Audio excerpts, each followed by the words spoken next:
여기는 필리핀과 대만 사이에 있는 바시 해협입니다. 미국과 서방 자유진영은 중국을 바싹 쥐고 있습니다. 그러나 남중국해는 중국의 대외 출로 중 단지 하나에 지나지 않습니다.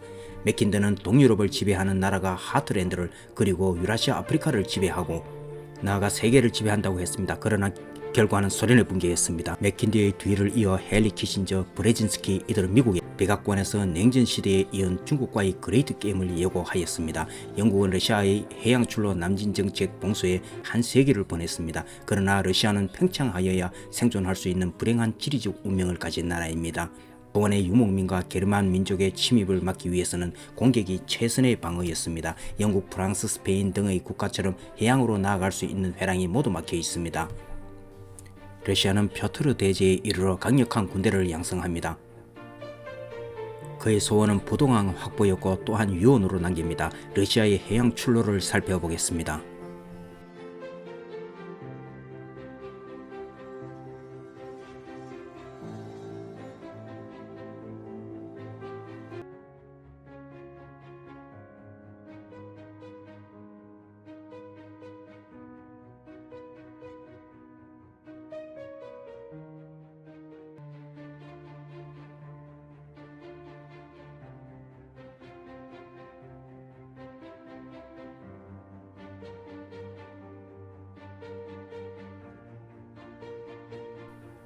크림반도 가장 아래쪽 지역에 얄타라는 지역이 있습니다.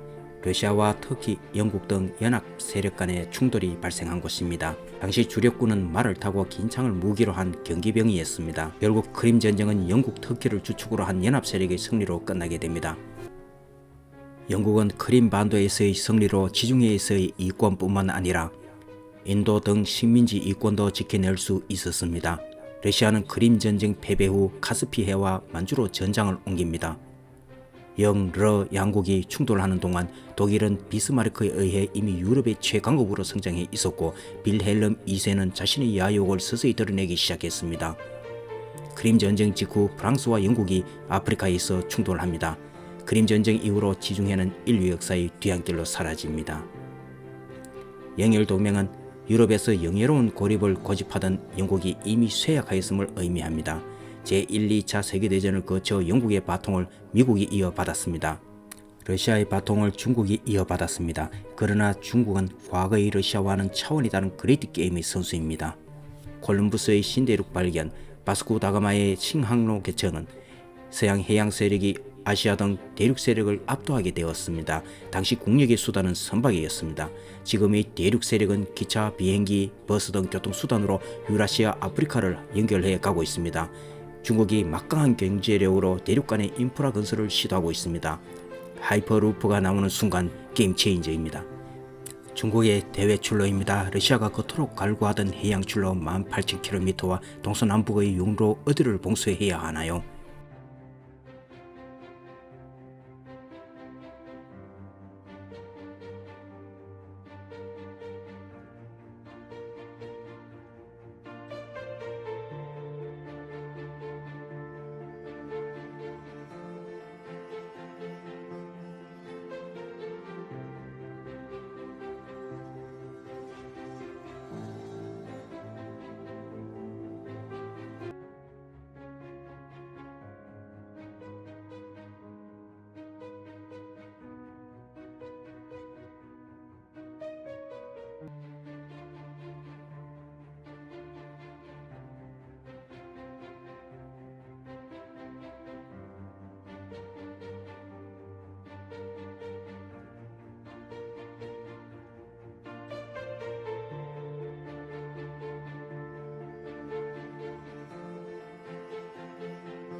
중국은 과거 사회주의 국가를 아울러 중앙아시아 등 대륙에서 철도의 표준화를 선도하고 있습니다.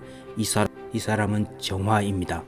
명나라 전성기 영락제의 지원을 받아 대양 해군을 이끌고 중국의 해상 실크로드를 개척한 사람입니다. 대만은 무주공산이었는데 반청 세력 정성공이 대만에 들어와서 청에 대항하다가 1684년에 결국 함락됩니다. 이는 정화 사후 명과 청의 해상무역을 소홀히 한 결과이자 200년 후 동양이 서양 해상 세력의 침입을 받게 되는 역사를 이야기합니다. 미영일이 호주와 함께 이번엔 러시아가 아닌 중국을 봉쇄하기 위해 역전의 용사들이 다시 남중국해에 모였습니다. 또한 G7이 중국 제재에 힘을 모았습니다. 개인적으로 중국을 혼내주길 바랍니다. 그러면 G7 외에 아프리카 등 다른 국가들은 어떨까요? 생존 수단 외엔 관심이 없습니다.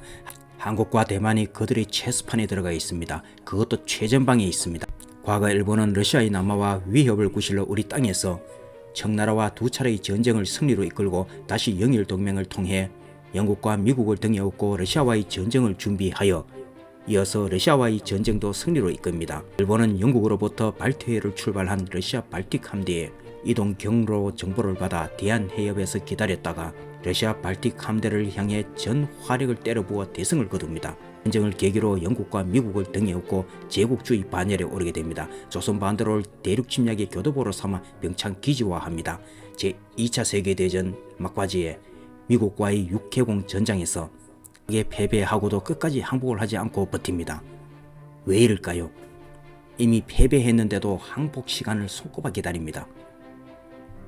원자폭탄을 몇 개 맞고도 버팁니다. 왜 이럴까요?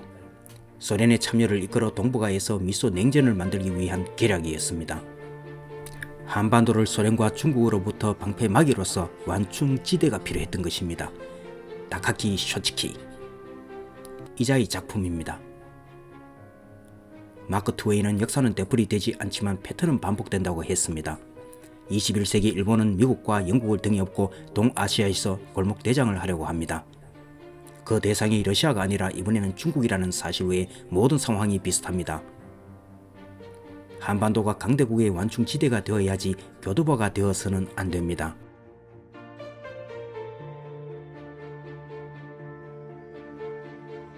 이상 오키도키 TV였습니다. 감사합니다.